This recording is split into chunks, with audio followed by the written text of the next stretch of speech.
Olá, pessoal, tudo bem com vocês? Eu espero que sim. Hoje, na nossa aula de ciências, nós vamos falar um pouquinho sobre a reprodução dos vegetais, ou seja, a reprodução das plantas, certo? Primeiro, o que é que a gente precisa entender? Que em muitas espécies de plantas, a reprodução acontece por meio de quê? Das flores. Eu até falei um pouquinho para vocês sobre isso na aula passada, certo?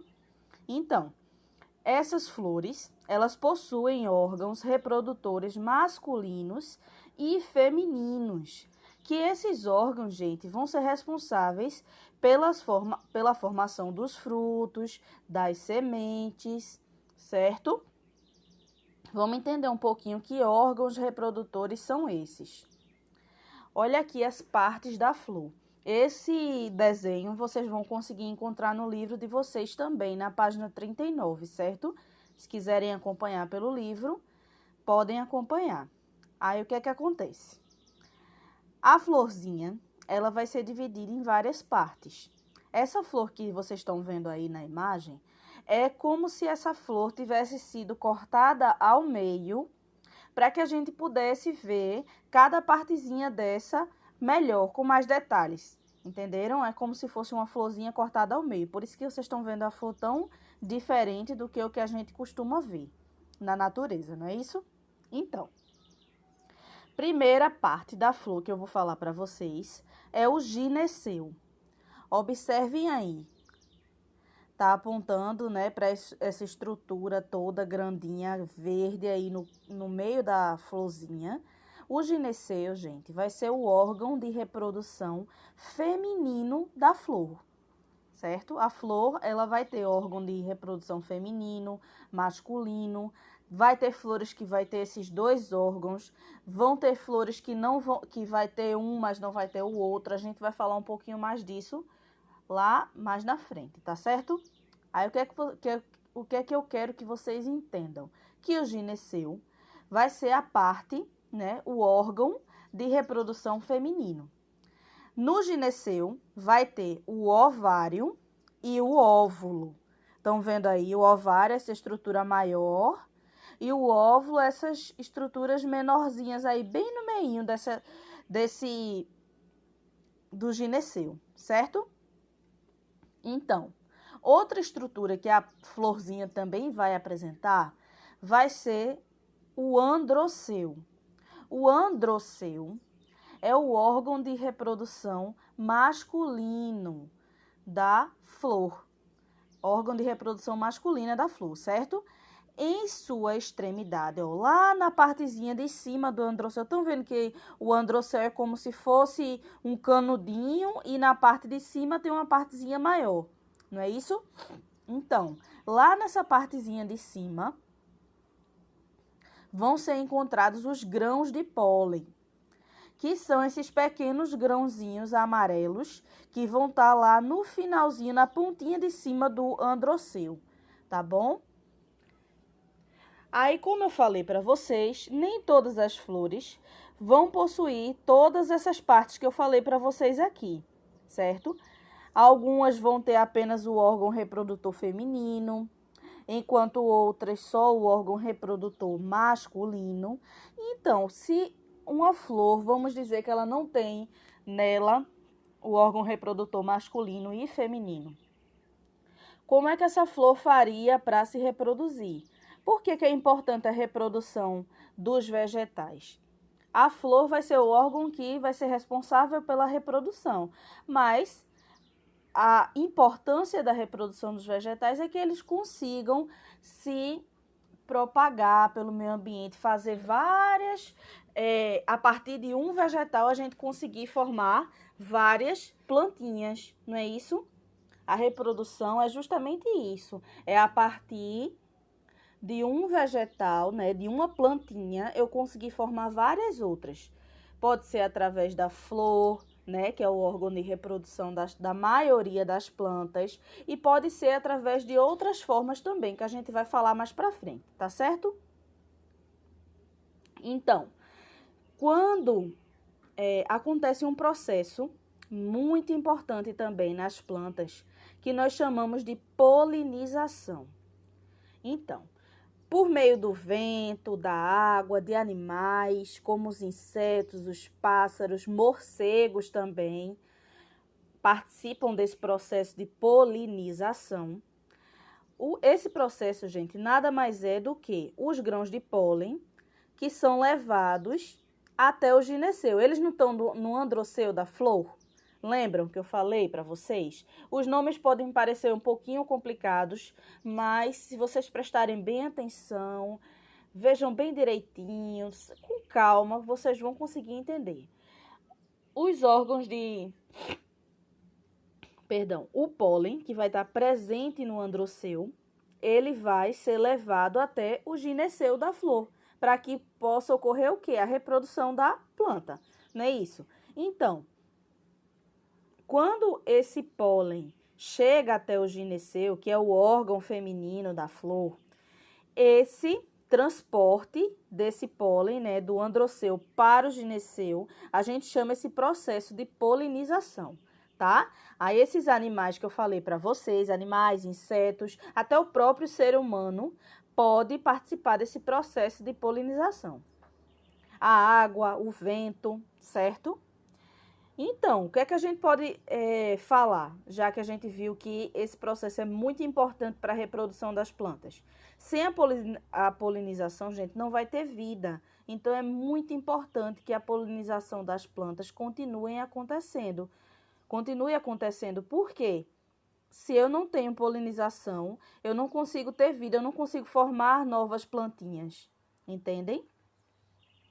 Na maioria dos casos, o pólen ele vai ser levado de uma flor para outra. Através de quem? Desses bichinhos dos animais, dos insetos, certo? Do vento, da água. Tudo isso pode fazer com que esse pólen que está presente lá no androceu da minha flor, né? Aqui, ó, na pontinha, estão vendo esses pontinhos amarelos? Vai ser o pólen. Ele vai ser levado de uma flor para outra.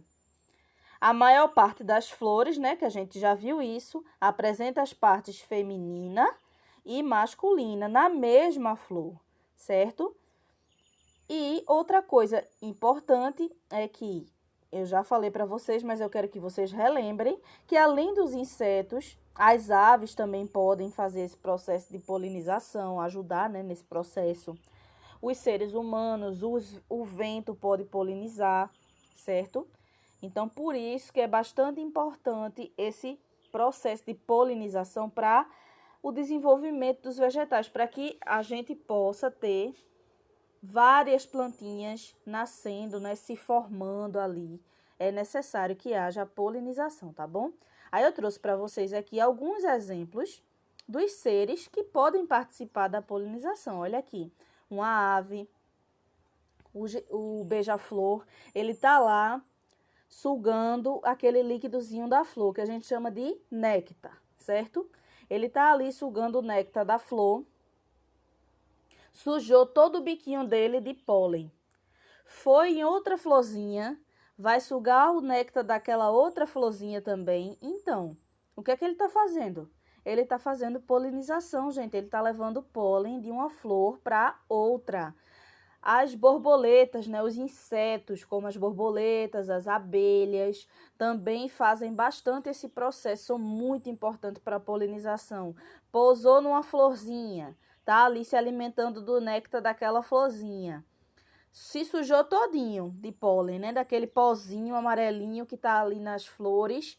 Foi para outra florzinha, toda sujinha de pólen. Então, o que é que ela está fazendo? Está levando pólen de uma flor para outra, está fazendo a polinização. Outra coisa muito importante, uma curiosidade até, que muitos não sabem, mas os morcegos, gente, também participam muito desse processo de polinização, principalmente à noite, né? Que os pássaros, a maioria dos pássaros, né? Eles vão estar ali agindo durante o dia, os insetos, mas os morcegos vão fazer polinização à noite, porque, ao contrário do que se pensa, muitos morcegos se alimentam, na verdade, a grande maioria dos morcegos se alimentam de frutas, de néctar, de flores. Alguns morcegos é que se alimentam de sangue. É bem raro ter morcegos que se alimentam de sangue, que é o que a gente normalmente conhece, né? Fica com medo e tudo mais. Mas os morcegos, eles são os amigos da natureza, gente. Eles vão participar, ó, diretamente nesse processo de polinização, quando eles estão indo lá se alimentar do néctar, das flores, dos frutos, certo? Eles conseguem fazer com que esse pólen passe para outras florzinhas, as sementes dos frutos que eles estão ali se alimentando caiam no chão, já formem outras plantinhas. Então, os morcegos, apesar de às vezes as pessoas não acharem eles tão simpáticos, né, pela aparência deles e tudo mais, mas eles são muito importantes para a nossa natureza, tá bom? Outra forma também de polinizar é através do vento. Quem nunca viu aqueles talinhos de capim todo felpudinho, bate o vento, aquilo que a gente chama de pelinho, na verdade é o quê? É pólen que está ali presente também. O vento bate, já vai cair em outro lugar, em outro talinho de capim, que já vai fazer o quê? Com que aconteça o processo de polinização. A água também participa desse processo, bate ali na plantinha, já espalhou pólen por outras plantinhas que estão perto, outras flores que estão perto, certo? Então, quando o pólen, ele vai encontrar o óvulo, né, que está ali presente na flor, que vai estar ali na região do ovário, que eu mostrei para vocês lá naquele esquema daquela florzinha. Esse óvulo, ele vai ser fecundado, né, por aquele pólen que chegou ali. Então, esse processo todinho do pólen entrando no óvulo, né, na região do ovário da flor, a gente chama de fecundação. Por que a gente chama de fecundação? Porque a partir desse processo que o pólen chegou na florzinha e fecundou ali na região do óvulo, essa flor, ela vai murchar. E quando essa flor murcha, gente, esse óvulo que está ali, né, fecundado, ele vai começar a se desenvolvendo. A flor vai murchando, e então vai crescendo o quê? E se formando o quê? Vai se formando a semente, que vai poder gerar uma nova plantinha. Estão vendo aí? Olha essa imagem aqui, o ovário, os óvulos da flor, né? Se desenvolvendo, a flor murchou. Para depois, o que é que acontece? Vai formar os frutos e as sementes, certo? Dando origem ao que? É uma nova planta, não é isso? As sementes, quando elas são espalhadas no meio ambiente, elas dão origem a uma nova planta. A gente chama esse processo de dar origem a uma nova planta, né? Quando a semente encontra ali o solo, que vai estar em boas condições para que ela possa se desenvolver. Que boas condições são essas que a gente viu na aula passada? Vai estar com uma boa quantidade de água, de sais minerais, certo? De nutrientes ali no solo. Essa plantinha, ela vai achar aquele solo ótimo. Aliás, essa sementinha vai achar aquele solo ótimo e por isso ela vai se desenvolver até formar uma plantinha. Esse processo a gente chama de germinação, tá bom? De quando deixa de ser semente e passa a ser uma plantinha, tá? A gente diz que a semente está germinando e o processo é germinação. Mas o que é que a gente precisa ter em mente também? Algumas plantas, elas não necessariamente vão ter flores, não é verdade? Muitas plantas não têm flores. Então, como é que essas plantas podem se reproduzir? Já que eu disse para vocês que a principal forma de reprodução das plantas é através das flores. Algumas plantas, pessoal, elas conseguem se reproduzir sem necessariamente ter a flor presente ali naquela planta. Por exemplo, algumas plantas podem ser geradas por meio de mudas. Vocês já ouviram falar sobre isso? Sobre as mudas de planta? Esse tipo de reprodução, gente, é quando a gente faz assim. Retira um pedacinho daquela planta, um talinho, um galhinho. Aí a gente tirou aquele pedacinho da planta, né? Da planta adulta, e vai plantar aquele pedacinho em outro local, que vai ter condições adequadas para o crescimento daquela plantinha. Aquela plantinha ela vai se desenvolver sem necessariamente ela ter uma flor, não é isso? Sem ter a ajuda de um polinizador, por exemplo. Olha aqui essa moça, aqui ó, estão vendo essas mãos aí plantando essa plantinha? Então, ela tá pegando um pedacinho de uma plantinha e plantando em outro local. Esse plantio a gente chama que é através das mudas, tá certo? Ou também a gente pode usar outras partes da planta para poder fazer com que essa plantinha ela possa continuar vivendo, né? Ela possa nascer em outro lugar. Por exemplo, a gente pode pegar dependendo da planta também, tá certo? Tem plantas que a gente pode pegar uma folhinha dela e já colocar em outro vasinho, em outro localzinho com terra, com boas condições para ela se desenvolver, que ela vai já formar outra plantinha. Estão vendo aí essas folhinhas?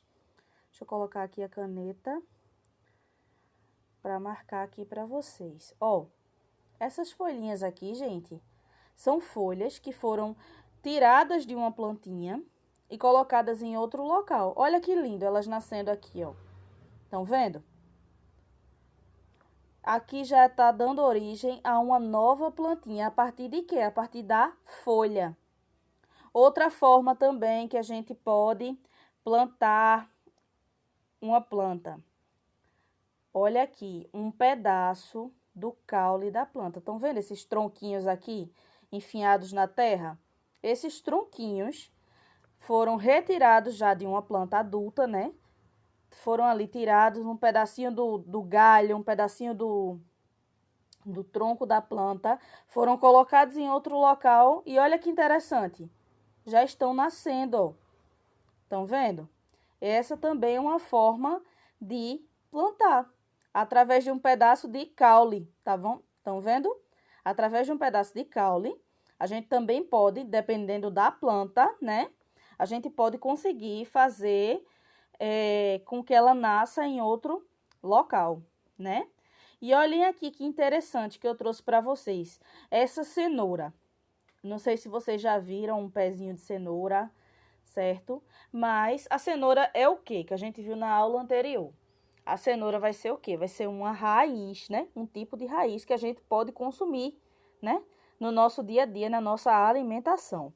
Então, a gente também consegue, a partir de uma raiz, formar novas plantas. Olhem que interessante. Só aquela partezinha de cima da cenoura, né?